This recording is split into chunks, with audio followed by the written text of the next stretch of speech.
हाँ जी, नमस्ते।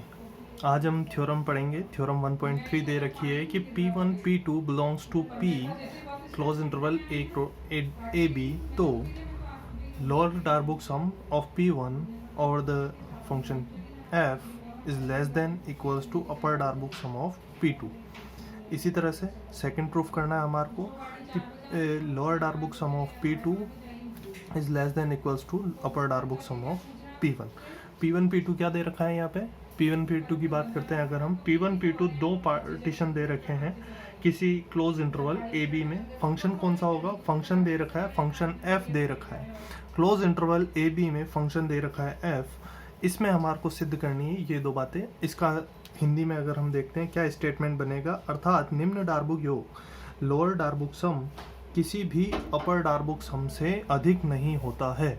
ये हमारे को सिद्ध करना है यहाँ पे। तो इसके लिए हम क्या करते हैं, मान लेते हैं कि P1 P2 दो पार्टीशन जो हमें दे रखे हैं, इन दोनों का यूनियन इक्वल्स टू P। ये हमने मान लिया। एक नया पार्टीशन बनेगा P, ये हो सकता है एक नया पार्टीशन।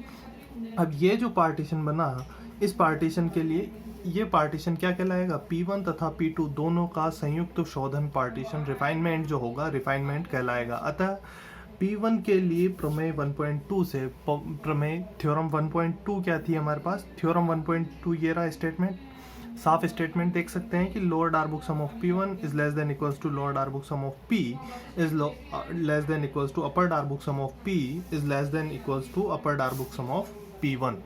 इसी तरह से P2 के लिए भी प्रमेय का प्रयोग कर सकते हैं। P2 के लिए थ्योरम देखेंगे तो क्या हो जाएगा?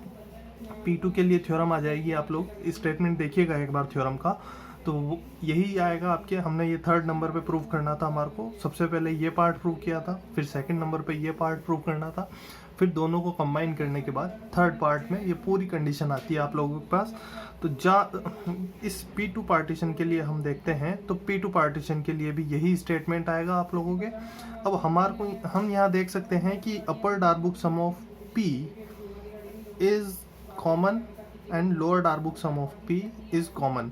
It means कि lower Darboux sum of P1 is less than lower Darboux sum of P, तथा lower Darboux sum of P is less than upper Darboux sum of P2। तो हम ये कर सकते हैं कि इन दोनों को, यहाँ पे भी लेस देन इक्वल्स टू का साइन है, यहाँ पे भी less than equals to sign, तो हम इन दोनों को कंबाइन कर लेते हैं। ये इधर का तो ये पार्ट, ये फर्स्ट टू को कंबाइन किया, और यहाँ इन दोनों को कंबाइन किया हमने, ये और ये इन दोनों को कंबाइन किया, तो ये कॉमन पार्ट आ जाएगा। इस कॉमन पार्ट को हम हटा देते हैं, तो क्या आ जाएगा आप लोगों के पास? Lower Darboux sum of P1 is less than equals to upper Darboux sum of P2। ठीक है। इसी तरह से ये इसका लोअर डार्बुक सम, P2 का लोअर डार्बुक सम, ये अपर डार्बुक सम P1 का। यहाँ पे हम देख सकते हैं कि P2 के लिए लोअर डार्बुक सम किससे छोटा है? तो अपर डार्बुक सम ऑफ P से छोटा है, तथा अपर डार्बुक सम ऑफ P से बड़ा क्या है? बड़ा है आप लोगों के पास P1 का जो अपर डार्बुक सम है वो बड़ा है किससे? अपर डार्बुक सम ऑफ P के लिए जो अपर डार्बुक सम बनेगा उससे P1 का जो अपर डार्बुक सम बनेगा वो ज़्यादा बड़ा है, तथा lower Darboux sum of P2 का के लिए जो लोअर डार्बुक सम बनेगा वो अपर डार्बुक सम ऑफ P से छोटा है। तो इन दोनों को कंबाइन करने पे हमारे पास ये स्टेटमेंट आ जाएगा। यही प्रूफ करना था। ये आपका फर्स्ट थ्योरम हो गया, थ्योरम नंबर 1.3। एक और थ्योरम बच रहा है लेकिन इम्पोर्टेंट नहीं है वो आप लोगों के लिए। तो अब हम नया कॉन्सेप्ट देखते हैं। अभी तक हमने डार्बुक सम पढ़ा था। अब डार्बुक सम पढ़ क्यों रहे थे? रीमान इंटीग्रल, चैप्टर का नाम जैसे है, तो रीमान इंटीग्रल देखेंगे कि रीमान इंटीग्रल क्या होता है। इसके लिए हमारे को पहले ही पढ़ना था। हमें क्या पढ़ना था? पहले लोअर डार्बुक सम पढ़ा हमने, उससे पहले पार्टीशन पढ़ा। अब हम पढ़ लेते हैं लोअर रीमान इंटीग्रल। जैसे हमने लोअर डार्बुक सम निकाला, अपर डार्बुक सम निकाला, इसी तरह से हम यहाँ पे लोअर रीमान इंटीग्रल पढ़ेंगे। क्या होता है लोअर रीमान इंटीग्रल? अगर कोई function f close interval A B में परिभाषित है तथा ए बी का प्रत्येक विभाजन, हर एक विभाजन करेंगे, बहुत सारे विभाजन पार्टीशंस बन सकते हैं, और उन पार्टीशंस को किस तरह से लिखते हैं? उन पार्टीशन के सेट को लिखते हैं हम P से। ठीक है। तो इस सेट के प्रत्येक अवयव का जो लोअर डार्बुक सम बनेगा उसका उच्चतम मान, यानी मैक्सिमा, उसका क्या उच्चतम मान, सुप्रीमम कह सकते हैं हम, सभी विभाजन से प्राप्त लोअर डार्बुक सम का उच्चक या सुप्रीमम ही लोअर रीमान इंटीग्रल कहलाता है। मैथमेटिक्स टर्म में लिख रखा है आप लोगों के नीचे लोअर रीमान इंटीग्रल, इसको दर्शाने का ये तरीका है। लोअर रीमान इंटीग्रल है इसलिए यहाँ पे बार लगेगा, ए के नीचे जो लोअर लिमिट है उसके नीचे लगेगा बार। इसके आगे आ जाता है आपके कि क्या होता है, तो supremum of lower Darboux sum, supremum of lower Darboux sum. अब ये लोअर डार्बुक सम किस पे ले रहे हैं हम, तो क्लोज इंटरवल ए बी के जितने भी पार्टीशन बन सकते हैं उन सभी के लिए अलग अलग लोअर डार्बुक सम निकालेंगे हम। अलग अलग लोअर डार्बुक सम निकालते उनमें से जो मैक्सिमम वैल्यू है, सुप्रीमम जो है, वही क्या कहलाएगा आपके, वही कहलाएगा आपके लोअर रीमान इंटीग्रल। ठीक है, निम्न रीमान और समाकलन। इसी तरह से अपर रीमान इंटीग्रल निकलेगा। क्या आएगा अपर रीमान इंटीग्रल, ये देख लेते हैं। ये रहा आपके अपर रीमान इंटीग्रल। इसको जब हम देखते हैं तो फलन f के सभी विभाजन p belongs to P A B के लिए अपर डार्बुक सम का निम्नक, UFP का निम्नक, ये क्या है, अपर डार्बुक सम ऑफ p का अपर डार्बुक सम है, मतलब फंक्शन f जो दे रखा है उसका अपर डार्बुक सम किसके लिए, पार्टीशन p के लिए अपर डार्बुक सम दे रखा है। क्या दे रखा, उन सभी का निम्नक यानी इन्फीमम, सबसे लोएस्ट जो वैल्यू रहेगी वो हो जाएगा आपकी क्या, अपर रीमान इंटीग्रल। मैथमेटिक्स की टर्म में अगर हम देखते हैं upper Riemann integral is equals to, ये अपर रीमान इंटीग्रल, तो इंटीग्रल अपर रीमान इंटीग्रल की कंडीशन में यहाँ बार जो लगेगा वो अपर लिमिट पे लगेगा। इसी तरह से हम आगे देखते हैं क्या लिख रखा है, infimum of UFP, infimum of upper Darboux sum for all where P क्या है, P belongs to, for all P belongs to PAB, जितने भी पार्टीशन बनेंगे उन सभी के लिए जो हम लोग अपर डार्बुक सम निकालेंगे, उन सभी के लिए अपर डार्बुक सम निकालने पर हमारे पास जो उसमें से मिनिमम वैल्यू आएगी, इन्फीमम जो आएगा वही क्या कहलाएगा आप लोगों के अपर रीमान इंटीग्रल। ठीक है, अब इस कंडीशन में जरूरी नहीं है कि ये दोनों बराबर हों, लेकिन एक कंडीशन बना सकते हैं हम। थ्योरम 1.3 जो अभी थ्योरम पढ़ी हमने कि कोई भी निम्न डार्बु योग लोअर डार्बुक सम अपर डार्बुक सम से कभी भी बड़ा नहीं हो सकता है। हमने यही पढ़ा था थ्योरम 1.3 से कि लोअर डार्बुक सम का मान अपर डार्बुक सम से अधिक नहीं हो सकता है, क्योंकि ये रीमान इंटीग्रल जो है ये क्या है, ये भी तो अपर डार्बुक सम और लोअर डार्बुक सम है। Lower Riemann integral lower Darboux सम का ही एक मान है, अपर रीमान इंटीग्रल अपर डार्बुक सम का ही एक मान है। ये क्या है, इनमें से एक ही तो वैल्यू है कोई, जो सबसे छोटी वैल्यू है भले ही, लेकिन है तो इन्हीं में से कोई वैल्यू। तो हम लिख सकते हैं क्योंकि लोअर डार्बुक सम का मान अपर डार्बुक सम से अधिक नहीं हो सकता, मतलब लोअर डार्बुक सम हमेशा छोटा रहेगा, अपर डार्बुक सम हमेशा बड़ा रहेगा, चाहे यहाँ पे P1 P2 कुछ भी दे रखा हो, उससे कोई फर्क नहीं पड़ेगा। अतः तो हम लिख सकते हैं कि इसी तरह से तो लोअर रीमान इंटीग्रल हमेशा छोटा रहेगा या उसी के बराबर रहेगा, किसके, upper Darboux sum, sorry upper Riemann integral के बराबर रहेगा या उससे छोटा रहेगा। Upper Riemann integral is greater than equals to lower Riemann integral. इसी के साथ आगे देखते हैं कि यदि फंक्शन f के लिए दोनों मान बराबर हो, यहाँ पे दो कंडीशन हो सकती है, या तो लेस देन या इक्वल्स टू। अगर इक्वल्स टू है तो हम क्या कह सकते हैं, तो हम कह सकते हैं कि function f close interval a b में r समाकलनीय अर्थात रीमान इंटीग्रेबल कहलाता है। तथा यहाँ पे क्लोज इंटरवल जो a b दे रखा है, जिस पे फंक्शन को हम चेक करेंगे कि रीमान इंटीग्रल है या नहीं, तो ये जो है ये कहलाएगा समाकलन का परास यानी रेंज। ये जो फंक्शन है इसकी रेंज कहलाएगी close interval A B. A क्या है, यहाँ पे ए है लोअर लिमिट ऑफ इंटीग्रेशन, देख सकते हैं हम, ए जो है वो लोअर लिमिट है और बी क्या है, अपर लिमिट। इसी तरह से आर ए बी, जैसे हमने पार्टीशन का एक बनाया, पार्टीशन का ग्रुप बनाया था, पार्टीशन के लिए एक सेट बनाया था पी ए बी। इसी तरह से आर ए बी किसको डिनोट करता है, आर ए बी डिनोट करता है आपके set of all R integrable functions.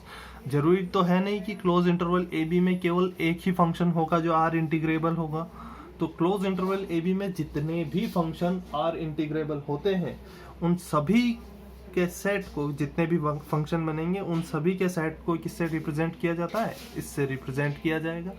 और इससे रिप्रेजेंट करने के बाद अगर कोई फंक्शन आपको दे रखा है, यदि कोई फंक्शन f दे रखा है जो r इंटीग्रेबल है, तो उसको लिख देंगे f belongs to r a b।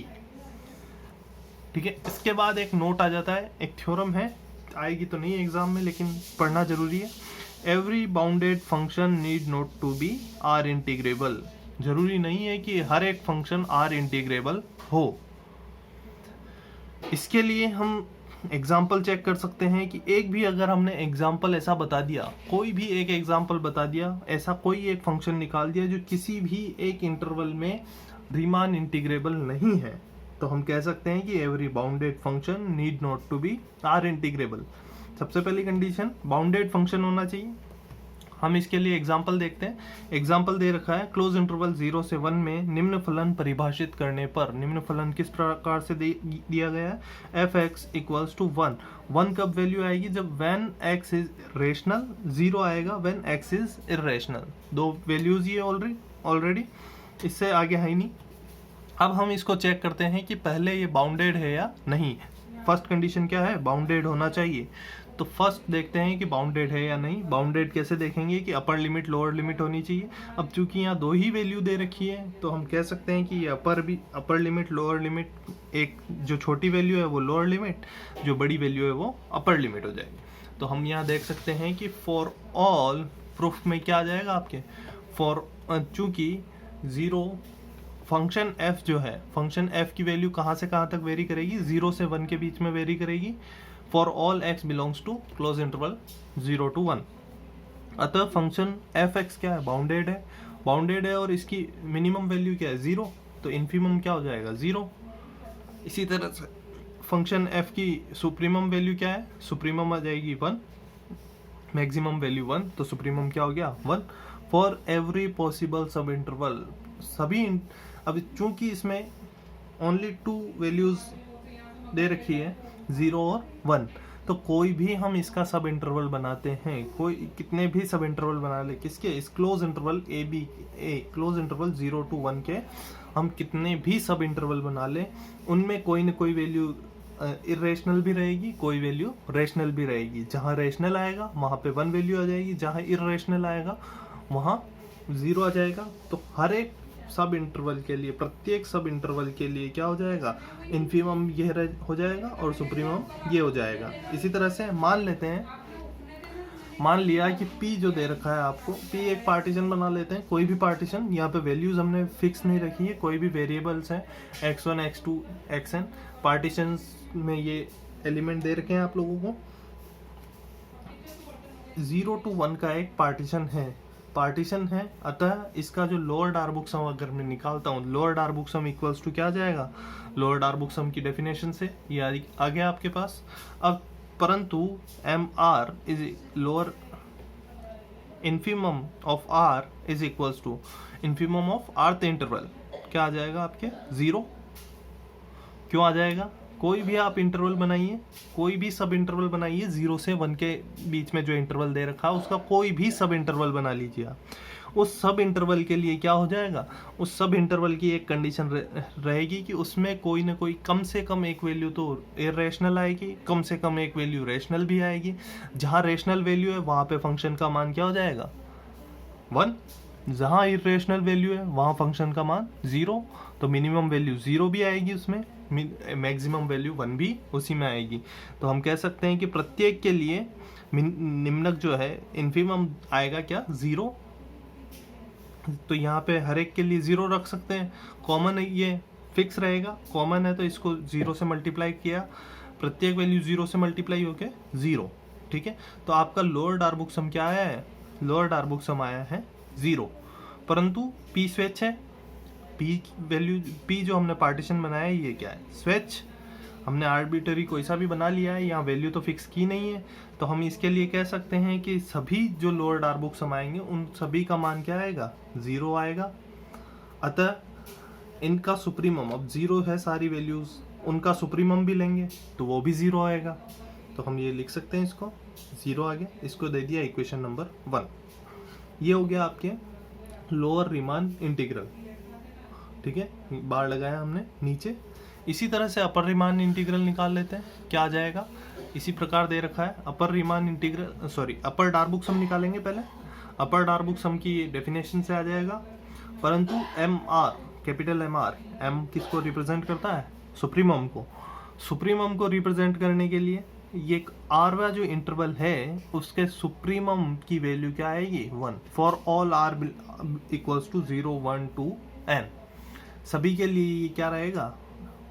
1 ही रहेगा। अतः हम कह सकते हैं अपर Darboux some is equals to 1 से यहाँ पे 1 रख देंगे, प्रत्येक के लिए सेम है तो यहाँ पे 1 रख सकते हैं। 1 रखेंगे, इसको सॉल्व किया हमने, ये आ जाएगा आपके पास x1 minus x0 plus x2 minus x1, one 2n values रखते जाइए यहाँ पर, ये आ जाएगा आप लोगों के पास। सारे कैंसिल आउट हो जाएंगे, x1 कैंसिल आउट, इसी तरह x2 भी कैंसिल आउट हो जाएगा, x3, इसी तरह से सब कैंसिल आउट हो जाएंगे। केवल 2 वैल्यूज बचेगी, x माइनस का x0 और प्लस का xn। ठीक है, तो ये आ जाएगा आप लोगों के पास। इनकी वैल्यूज रख दीजिए। x0 क्या है? x0 आएगा आपके पास 0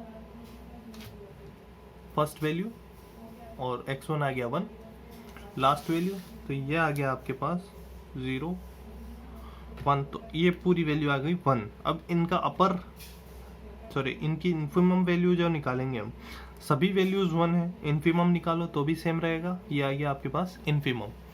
इसको हम आगे देखते हैं। अब इन्फिमम और लोअर रीमान इंटीग्रल जो हमने ऊपर निकाला जो 0 आ रहा है, और अपर रीमान इंटीग्रल जो हमने नीचे निकाला वो आ रहा है 1, तो ये दोनों इक्वल नहीं है। अतः हम कह सकते हैं कि प्रत्येक के लिए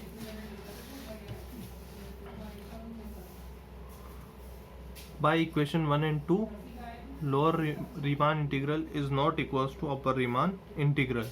अतः जो फंक्शन f दे रखा है ये बाउंडेड होने के बाद भी r इंटीग्रेबल, r समाकलनीय नहीं है। ठीक है, इसको इस तरह से लिख सकते हैं। इसी तरह परंतु 0 is less than equals to 1, less than 1 है, ये 0 हमेशा 1 से छोटा होता है। अतः ये क्या हो गया आपके? ये आ गया lower Riemann integral is less then upper Riemann integral. ये हमने थ्योरम देखी थी अभी, उससे ये आ जाएगा। ये भी प्रूफ हो गया इसी एग्जांपल में। अब हम देखते हैं डार्बुक थ्योरम, इसको कल देखेंगे। Thank you.